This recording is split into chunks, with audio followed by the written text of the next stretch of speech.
दोस्तों, उत्पाद सिपाही एक्साइज कांस्टेबल पोस्ट की नई भर्ती आई है। तो चलिए इस नई भर्ती के बारे में आप सभी संपूर्ण जानकारी देखिए। इस फॉर्म को कौन कौन फिलअप करेंगे, कैसे क्या सिलेक्शन होगा, फिजिकल, सभी चीज़ों के बारे में आप सभी को संपूर्ण जानकारी देने वाले हैं। सबसे खास बात यह है दोस्तों कि आप देखिएगा तो पुलिस से संबंधित किसी भी पोस्ट की वैकेंसी दी जाती है तो उसमें फिजिकल हार्ड रहता है, लेकिन इस भर्ती के लिए फिजिकल ये नहीं है कि बहुत ही हार्ड है। दूसरी बात, आप में से सभी इस फॉर्म को भरने के लिए योग्य है। तो चलिए यहाँ पर सभी चीज़ों के बारे में देखिए। यहाँ पर आप सीटों की संख्या के बारे में देखिएगा तो 583 पद है। अब आप सोच रहे होंगे कि इतना कम सीट, तो दोस्तों ये सीट जो है बहुत अच्छा खासा सीट है, इसलिए कि एक्साइज कांस्टेबल उत्पाद से संबंधित कहीं भी आप देखिएगा भर्ती तो इसी के लगभग में दी जाती है। ये नहीं है कि बहुत अधिक पदों पर। ये सिपाही कांस्टेबल जो भर्ती रेगुलर रूप से होती है इससे अलग है, इसका विभाग भी सारा कुछ अलग है, मद्य निषेध से संबंधित सारा कुछ कामकाज रहता है, इसलिए इसमें सीटों की संख्या भी आप देखिएगा अच्छा खासा ही है।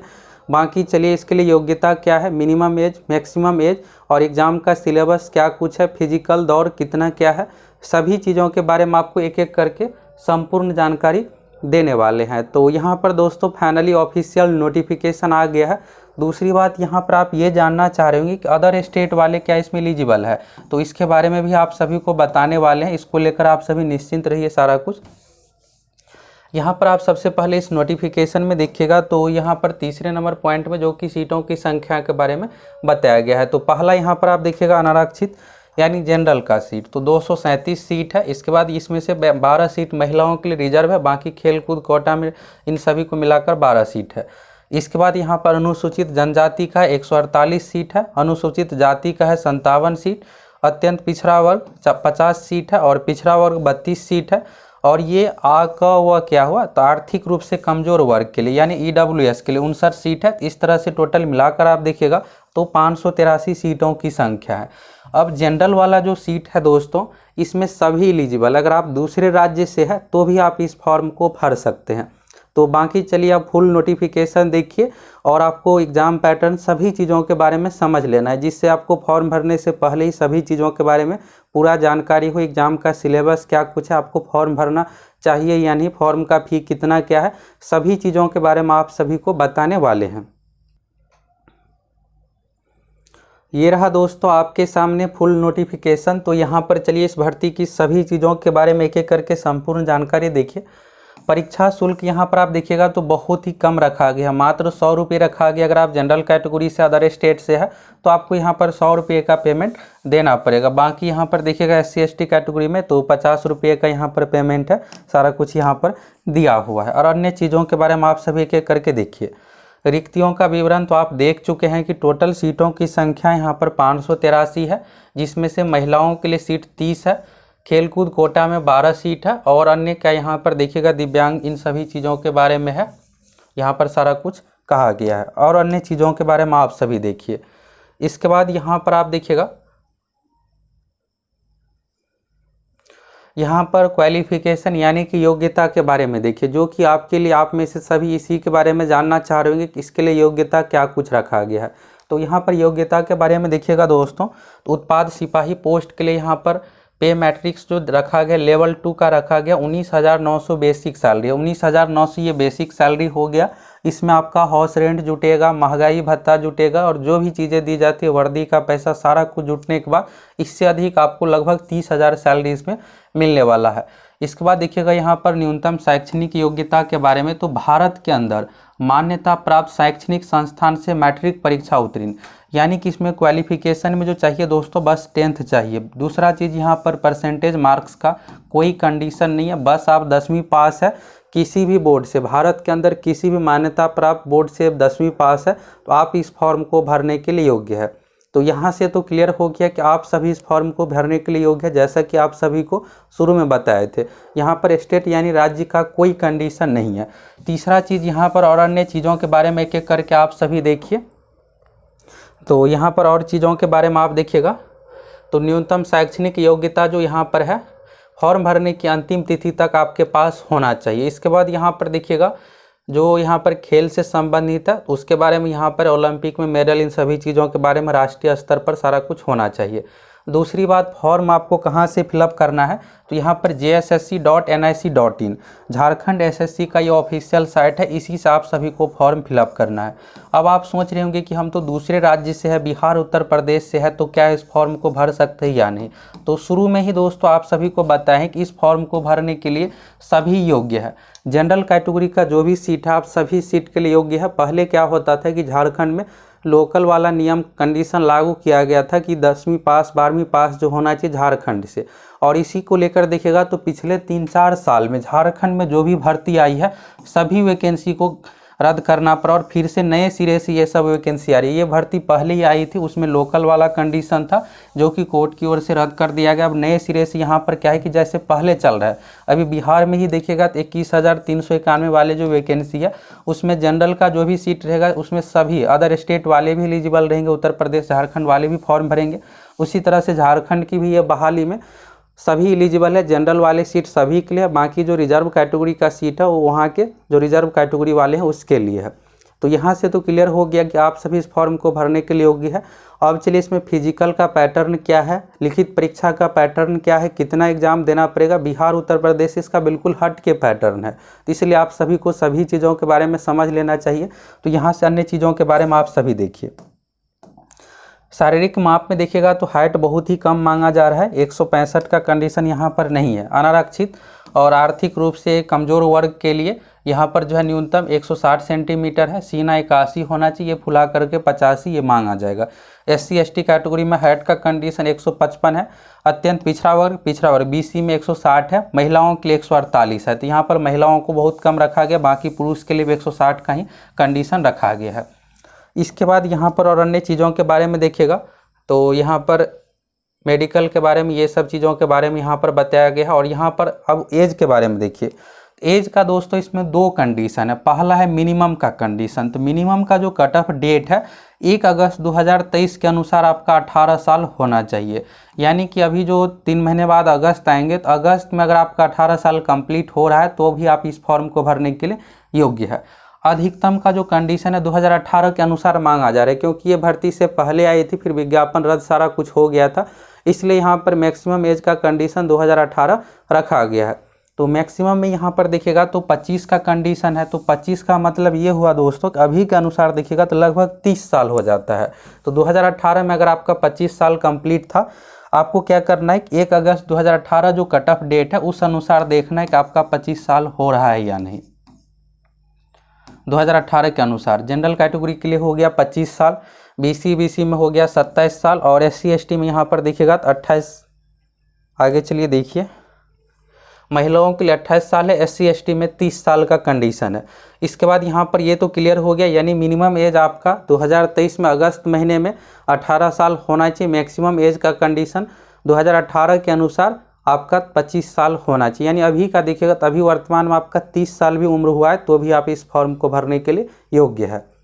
इसके बाद आरक्षण का लाभ, तो आरक्षण का लाभ वहाँ पर लोकल निवासियों को सारा कुछ दिया जाएगा, इन सभी चीज़ों के बारे में है।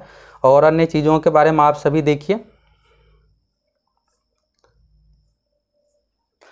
अब यहाँ से ऑनलाइन कैसे फिलअप करना है, तो जैसा कि आप सभी को बताए हैं कि JSSC यानी झारखंड SSC को ऑफिशियल वेबसाइट से आप सभी को फॉर्म फिलअप करना है। पहला चरण रजिस्ट्रेशन है। रजिस्ट्रेशन करने के बाद आपको qualification details, photo, signature, payment बहुत ही कम, मात्र 100 रुपये रखा गया है। इसके बाद देखिएगा तो यहाँ पर आप फॉर्म में सुधार भी कर सकते हैं 6 जुलाई से लेकर के 8 जुलाई तक। तो 1 महीने का यहाँ पर फॉर्म भरने का डेट दिया गया है। जब फॉर्म भरने का डेट खत्म होगा इसके बाद आप सुधार कर सकते हैं। अब यहाँ पर डेट देखिए फॉर्म भरने का, तो रजिस्ट्रेशन करने का जो डेट है 1 जून 2023, 1 जून से फॉर्म भराना शुरू हो रहा है, 30 जून 2023 इसका लास्ट डेट है। और परीक्षा भी दोस्तों इसकी जल्द ही ली जाएगी, ये नहीं है कि बहुत डिले होगा।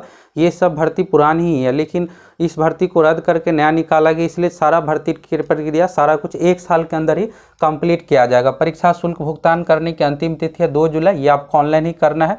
फोटो सिग्नेचर अपलोड करने का अंतिम तिथि, प्रिंट आउट सारा कुछ 4 जुलाई तक है। 6 जुलाई से 8 जुलाई यानी 2 दिन का यहाँ पर फॉर्म में करेक्शन का भी समय दिया गया। अगर किसी भी प्रकार का मिस्टेक होता है तो करेक्शन कर सकते हैं। पेमेंट आपको ऑनलाइन ही फिलअप करना है सारा कुछ। अब परीक्षा का स्वरूप देखिए, तो इसमें जो सिलेक्शन आपका होने वाला है 3 चरणों में। पहला चरण इसमें फिजिकल टेस्ट है, ये नहीं है कि लिखित परीक्षा। पहला आपको शारीरिक दक्षता परीक्षा यानी कि आपको फिजिकल देना है। इसके बाद होगा लिखित परीक्षा, इसके बाद होगा मेडिकल टेस्ट। तो पहला चरण आप फिजिकल टेस्ट के बारे में देखिए। तो फिजिकल टेस्ट में दोस्तों इसमें सिर्फ दौड़ रखा गया, ये नहीं है कि बहुत सारे कंडीशन है। शारीरिक दक्षता परीक्षा के बारे में यहाँ पर देखिएगा तो ये क्वालिफाई है। इसके बाद होगा लिखित परीक्षा, लिखित परीक्षा के बाद होगा मेडिकल टेस्ट, और फाइनल मेरिट लिस्ट आपका लिखित परीक्षा में मार्क्स के आधार पर बनने वाला है। लिखित परीक्षा में देखिएगा तो टोटल 3 पेपर है। इसमें देखिएगा तो मेंस एग्जाम के तरह इसमें पैटर्न सारा कुछ रखा गया 3 पेपर वाला। तो लिखित परीक्षा में 3 पत्र होंगे, प्रत्येक पत्र 2 घंटे की होगी। ये जो परीक्षा ली जाएगी ऑफलाइन OMR सीट वाला पैटर्न पर लिया जाएगा। इसके बाद देखिएगा वस्तुनिष्ठ एवं बहुविकल्पी उत्तर आधारित प्रश्न होंगे, जिसमें नेगेटिव मार्किंग भी है। नेगेटिव मार्किंग का जो पैटर्न है दोस्तों 1/3 है। एक क्वेश्चन सही होने पर आपको 3 मार्क्स मिल रहा है, अगर गलत होता है तो 1 अंक की कटौती, यानी कि 1/3 नेगेटिव मार्किंग का पैटर्न है। इसके बाद यहाँ पर देखिएगा पहला पेपर जो है विषय भाषा ज्ञान है, ये सभी के लिए जरूरी है, जिसमें हिंदी भाषा ज्ञान से 80 प्रश्न, अंग्रेजी से 40, इस तरह से टोटल 120। लेकिन इसमें आपको बस 36 क्वेश्चन सही करना है, यानी 30% मार्क्स लाना है। निगेटिव मार्किंग सभी पेपर में यहाँ पर रखा गया है। इसके बाद यहाँ पर देखिएगा दूसरा पेपर, तो दूसरा पेपर है क्षेत्रीय जनजाति भाषा ज्ञान। अब आप अदर स्टेट वाले ये सोच रहे होंगे कि इसमें झारखंड से संबंधित सारा कुछ पूछा जाएगा, ऐसा नहीं है। यहाँ पर हिंदी अंग्रेजी सभी विषय का ऑप्शन है। तो अगर आप दूसरे राज्य से हैं तो हिंदी सिलेक्ट कर लीजिए, हिंदी से संबंधित आपको ऑब्जेक्टिव टाइप का टोटल 100 क्वेश्चन पूछा जाएगा। इसमें हिंदी साहित्य और व्याकरण दोनों शामिल है। तो 100 में से आप अच्छा स्कोर कीजिएगा, मार्क्स आपका मेरिट बन जाएगा। ये हो गया, ये भी ऑब्जेक्टिव टाइप का OMR सीट पर ही एग्जाम होने वाला है। इसके बाद यहाँ पर देखिएगा नोट पत्र 2 में भी आपको 30% मिनिमम मार्क्स लाना पड़ेगा, लेकिन आपका मेरिट बनने के लिए दोस्तों यहाँ पर इसमें अच्छा खासा मार्क्स लाना पड़ेगा। इसके बाद तीसरा पेपर है GK वाला, जिसमें समान अध्ययन से 40 क्वेश्चन पूछा जाएगा, झारखंड से संबंधित 50 प्रश्न, विज्ञान से संबंधित 20, गणित से संबंधित 10, इस तरह से टोटल 120 प्रश्न इसमें पूछा जाएगा। फाइनल रूप से मेरिट कैसे क्या बनेगा जिसके बारे में आगे बताया गया है। तो यहाँ पर पत्र 1 देखिएगा जिसमें 30% बस है, ये क्वालिफाई है। दूसरा क्षेत्रीय जनजाति, ये मेरिट में जुटेगा, इसमें भी 30% मिनिमम का कंडीशन है, लेकिन आपको अच्छा मार्क्स लाना पड़ेगा। फाइनल रूप से आपका जो मेरिट बनने वाला है यहाँ पर जिसके बारे में बताया गया, पत्र 2 एवं पत्र 3 में प्राप्त अंकों को जोड़कर कुल अंकों के आधार पर मेधा का निर्धारण किया जाएगा। यानी पेपर 2 जो 100 मार्क्स वाला हिंदी या जो भी वहाँ पर लोकल लैंग्वेज है चूज कीजिएगा। दूसरा पेपर समान अध्ययन है, जिसमें GK मैथ साइंस से संबंधित पूछा जाएगा क्वेश्चन। इन्हीं 2 पेपर में मार्क्स के आधार पर आपका मेरिट बनने वाला है। इसके बाद देखिएगा मुख्य परीक्षा का पाठ्यक्रम, ये मेंस अलग से नहीं है, जो अभी आप देखें पैटर्न वही है। ये से हिंदी अनुच्छेद से 20 क्वेश्चन, व्याकरण से हिंदी से 60 क्वेश्चन, इंग्लिश से 40 वाला, इसी के बारे में यहाँ पर बताया गया। ये अलग पैटर्न नहीं है जो एग्जाम होने वाला है। मुख्य परीक्षा इसलिए लिखा हुआ है कि पहला फिजिकल है, फिजिकल के बाद ये एग्जाम लिया जाएगा, इसलिए इसमें मुख्य परीक्षा लिखा गया। तो इसको लेकर आपको कन्फ्यूजन में नहीं रहना है कि मेंस एग्जाम अलग से लिया जाएगा। फिजिकल टेस्ट के बारे में यहाँ पर देखिएगा तो पुरुषों के लिए है 10 किलोमीटर 60 मिनट में, यानी आपको 1 घंटे का समय दिया जाएगा और 10 किलोमीटर आप दूरी तय कीजिए दौड़ के, या जैसे भी आपको होता है। ये एक तरह से दौड़ ही है, क्योंकि आपको 10 किलोमीटर 60 मिनट में पूरा करना है, तो इसके लिए आपको दौड़ना ही पड़ेगा।